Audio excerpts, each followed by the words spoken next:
So I am discussing today part of my blog, and we see it here. Let me just go over the part I want. The part we really want on my blog is this Form 8938, Foreign Asset Reporting.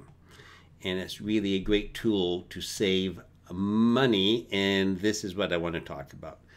So the former IRS Commissioner, the one under the Bush administration, went to Congress and said, hey, I do not want any more information returns because some clever tax planners are using them to set in motion tax elections, tax profiles, and then we at the IRS are stuck with them.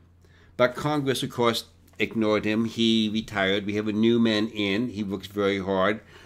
But, you know, what can I say? So we're going to look at how to use this new foreign asset reporting form to get yourself in the best tax position. If you're a CPA or attorney, this is an important place to not make a mistake to avoid malpractice. And this is on my website. You have the name here. You can just type into it. Well, what do you have to not report? So this is kind of the bad news, because the more you report, the better off you are. You don't have to report anything on a Form 3520, a payment to or from a foreign trust or foreign gifts. You don't have to report anything on a Form 3520A, a foreign grantor trust information return, nor a Form 5471 for controlled foreign corporations. Form 8621, starting tax year 2011, reporting in year 2012. This is required for all passive foreign investment companies. Something new, of course, that's fine if you don't do it. Foreign partnerships, including foreign LLCs. And then for some of you, a Canadian retirement plan. None of those have to be on this new form for reporting foreign assets.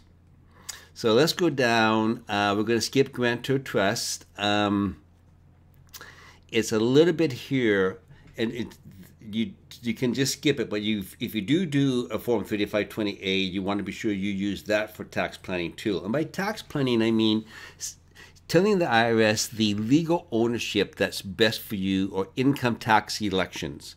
So when you file the first form for an entity, like a Form 5471, you are putting in place your tax election. So you don't just put the assets down there. You want to enhance this form with items that are going to help you pay less taxes in the future and give you the best tax profile.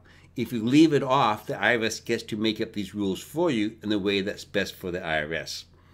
So we're going to look at some of the items. Forced heirship is a French concept. It's in Europe a lot, but it's also in one state in America, Louisiana, formerly owned by the French.